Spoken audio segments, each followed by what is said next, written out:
everybody. Thank you for being here. And I have been an entrepreneur all my life, and I now I manage a business school that has been deeply rooted in entrepreneurship in the heart of Milan, which is the economic capital of Italy, for 115 years. So these 2 days have been wonderful for me, and with this video, I wanted to fix some of the features that I've been breathing in these 2 days, and that I think are very similar to Italy and Kerala and India at large, which is passion, attention to details, education, innovation, relationships. These are part of the similarities that I can see between Italy and Kerala and India at large. There are many similarities. Mainly, we can trace them down to our common economic history, but I will not get you bored with that today, though it's something that is of high interest for me. Nor will I entertain you too much with the other similarities which I normally use for my presentation with the students, that are lighter ones, like our common love for colors, for fashion, for food, or the fact that both countries, you have 29 states, we have 22 regions that speak different languages, eat different food, have different traditions, or that we both have a high, tall mountain range on the top, and then just down we have the biggest plain with the longest river. We have some strange regions in the northeast. We have the separatist region in the northwest. The flag is almost the same. So the more you go into it, is striking the similarities that we have. But today we are here, TiECON, to speak about entrepreneurship. And so I would focus more on the similarities that we have in terms of family ties. We both have big families in Italy and in Kerala. We both rely on, for our economies, on more than 95% of the GDP on family businesses and more than 80% on SMEs, which gave birth to economic structures that are very similar, with problems that are very similar. And if you allow me, I think Italy went through this process that India is undergoing right now some 50 years ago, and Bocconi, my university, was an institution that handheld Italy through this process. So we have a lot of data, and we keep on going through that for our researches. And I think that we made some mistakes. We made some big achievements. There are many things from which India and Kerala can learn. Moreover, for the last few thousand years, it was always Italy, India, and China that were at the top 3 positions in the world economic powers for GDP. It's just in the last couple of centuries that this came down, and now we're catching up again. So China is already catching up, India is on its way. Unfortunately, Italy will not be part of the gang this time, but it's only for sheer dimension reasons. Because if you think Italy is the size of 3 Bombays, just 6 crores people, but we're just now being passed by India at the 7th position in the world for GDP, and we are still number 2 in the world for manufacturing output per capita. We are Northern Italy is the highest per capita in the world, and it's the size. Northern Italy is the size to Switzerland, so it's not small in terms of European sizes, for sure. But it has not always been so. Funny enough, India is catching up to the world rankings, just as Italy had to catch up after the 2 world wars that were not very fortunate, especially the second one for us. So we had been left behind, and we had to catch up. During these 2 days, I'm seeing more and more similarities, specific similarities also with Kerala. If you think after the decades of across the 2 world wars, we experienced some features that are very typical to Kerala. Let me know if you don't see similarities. We had massive migrations from Italy to the US and to the UK mainly, with a lot of remittances back to Italy. And we shifted from a small pace, drinking a cup of wine under the porch, which here would be a cup of tea, to a much faster growth, a growth that that was in population. We grew by 2.2 times, but also in per capita GDP that increased by 13.6 times, a growth of the gross product by 30-fold. This growth gave an increase of standard of living and in decline in working hours, because it was based for sure on rising capital labor ratio, but especially a raise in productivity. A raise in capital per worker is necessary, but is not sufficient nowadays. Nowadays, for the growth of our period, we need an increasing technological knowledge together. The improving quality of production factors was more significant than the quantitative growth in Italy. Physical capital and human capital together were the factors of growth and convergence of Italy back to the Western economies. And human capital growth is education. Education, which is a pillar that is dear also to TiE, and for sure is very dear to me. It's become a mission for me, especially being here in India for the last 6 years to do so. But let me just finish my first part saying that this brought also some problems which I see common also to India and to Kerala specifically. Problems of social equilibrium and shaking and unrest. We had in the 60s, I remember, if you say to an Italian, 68, 68 is a dreadful period for us. We had huge full strikes, fights, and all sorts of things, cars being turned around and burnt. I know there are things that are similar even in Kerala right now. Economic geography, we underwent urbanization, strong urbanization, shifting from the countryside to the cities that gave other problems. Geographically, the diversity. Our northwestern regions were tied up to a century capitalist corporation and classical development, while the northeastern region had been anchored to artisanal structures that held them back, and they needed, which they used, technological upgrading of their artisanal tradition. Just something like what Mr. Shyama Srinivasan talked about yesterday, that one of the strong points of Keralan companies is that being deeply rooted into heritage, into the country, but need technological advancement. That's what we used.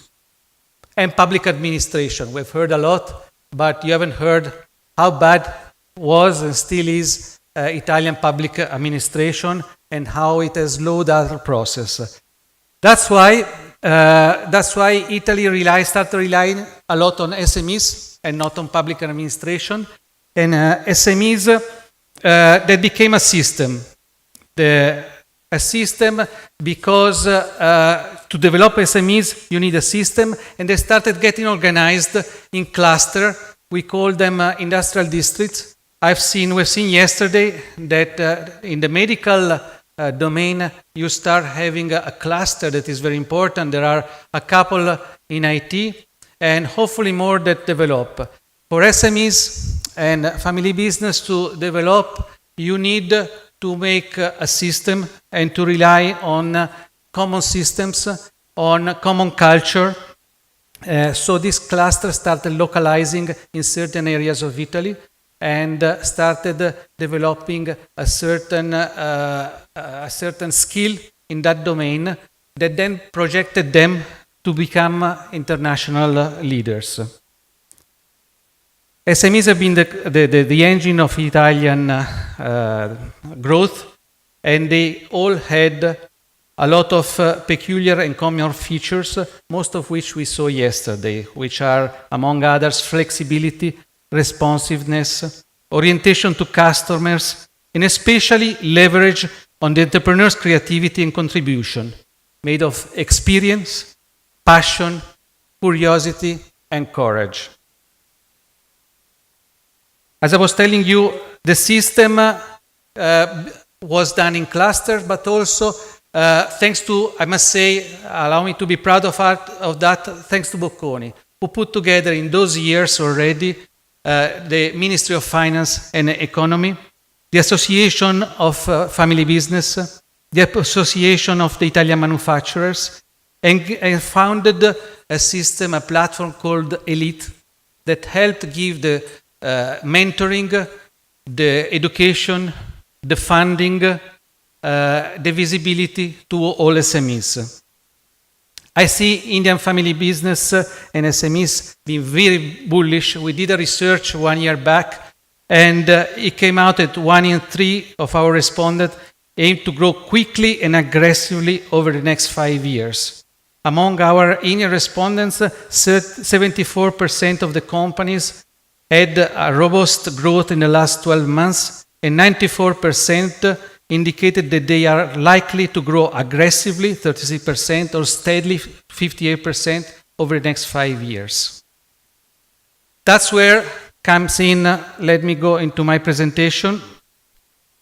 And Bocconi, as I was telling you, has a lot to say. Bocconi was founded 115 years ago by Ferdinando Bocconi, was one of the largest entrepreneurs in Italy. He founded and owned the largest department stores chain in Italy. When he lost his son, decided to give back to the city and founded a university that was established in the city center of Milan. Milan is the Mumbai of India, the economic center, financial, media, everything. Bocconi has been for more than a century in the center of Milan. You see the similarities between India and Kerala, and not only for colors. In the numbers, I will not go through all these numbers, but summarizing is 99% SMEs in Italy. Kerala is very similar, 85% SMEs. Sorry, family business. Family businesses are very important. Why? Usually they perform much better than other companies, at least 80% more than public companies. They're better capitalized, also because the perspective is a long-term life. They have a positive influence not only on the economic side, but also on the social side. They have a proactive attitude, passion, hope, trust, resilience. They bring new ideas, they look for new markets, they come out with new products. They're strongly rooted in their communities. They like to excel in the community, but they give back. They give back for the growth of the whole community. There are some weak points that need to be addressed, and that's where institutions can help. Number one, for sure, is succession. We all know, we went through that with most of our family businesses years ago. Many companies in India are going through that now. Unfortunately, we know some 75-80% of family businesses tend to die in the passage from the first to the second generation. Also, the lifespan of family businesses in the last century in the Western world has been going down from 30 to 40 years to 10 to 20 years. This is a video, interesting, but we'll skip it. Family business in Italy represents 85% of all businesses, and it creates 70% of the global jobs of the country. It outperforms the other companies, as I said, but especially in times of crisis, they outperform much more. So they are very important for the stability of the whole country. They also incorporate very strong values and ethics that normally are transferred in the areas where they operate. And they have a very high propensity to grow by acquisition abroad. Again, I add one more point to the succession problem, which is attraction and retention of external managers. Normally they say, though they perform better, they say that management skills in family business are lower than in the other companies. That's also because it is difficult to attract and retain top managers that see a glass ceiling in a family company unless certain situations are respected. This is to give you an idea of how, Italy is home of 70% of the family business, or the world's family businesses that are older than 100 years. And many of them have managed to pass these successions even several times. And again, proudly I say, all these were supported by our university. There are a lot of brands that you know that are leaders worldwide, Fiat, now with Chrysler and Ferrari also, but we have Ferrero, world leader past Nestlé, now in chocolate. Piaggio, we all know for the three-wheelers, but also world leader in two-wheelers. Lavazza just acquired the largest company in the US also. Luxottica has 80% of the eyewear market in the world. Antinori in wines, Giorgio Armani doesn't need presentation, Perfetti, so on and so forth. These are all brands that withstood the change of almost all succession plans. Key ingredients for success are collaboration with similar companies, institutions, universities, as I said, startup and innovation centers. Family business SMEs need to innovate. Sometimes they don't have the muscles to do that by themselves. Training of the new generations, planning of the future. Let me expand a little bit on planning of the future. That goes through growth. Normally growth in family businesses goes through M&As, internationalization, and district, as I was mentioning. Organizational model, we mentioned about attracting and retaining skilled managers. This is all tied up to the organizational model that we managed to give to them. And successions that we normally tie up to 7 conditions. A very clear separation between the company and the family. They have to be 2 separate entities. They apply, as I said, of a modern governance structure. Reward competencies. If there is an elder son that doesn't have the competencies, it's wrong to put him at the helm. Or even worse, if he doesn't want, let him follow his own path and let's structure the family business. More and more nowadays we see family businesses where the sons, the daughters follow their own career in top companies, most of the times abroad, and then come back in the companies and follow a quick then growth within the structure of the company. Define a set and shared set of rules. We have large families in India and Italy. Everybody wants to be back in the family business. Unless we define who does what, that is going to create a lot of problem. Get prepared for the unforeseeable. There might be a sudden big tax of succession or a need to acquire a competitor. So these are all things that have to be planned ahead. Use a process rather than an objective strategy. And keep the process in place through the different objectives. Involve third parties. I will expand quickly on this because it's very important. That's how all the big family businesses have managed to go through the centuries. A third party like a university, like the Family Business Association, can give an unbiased perspective and help to structure more objective systems in terms of business models, in terms of governance, in terms of discussing about relevant issues where the owners wouldn't stop and lose time to think about, and train and prepare the next generation. This is very quickly, you can see just only in Bocconi how many courses you see on the left of the pyramid we have at every different stage: undergrad, graduate, postgraduate, MBA, and executive.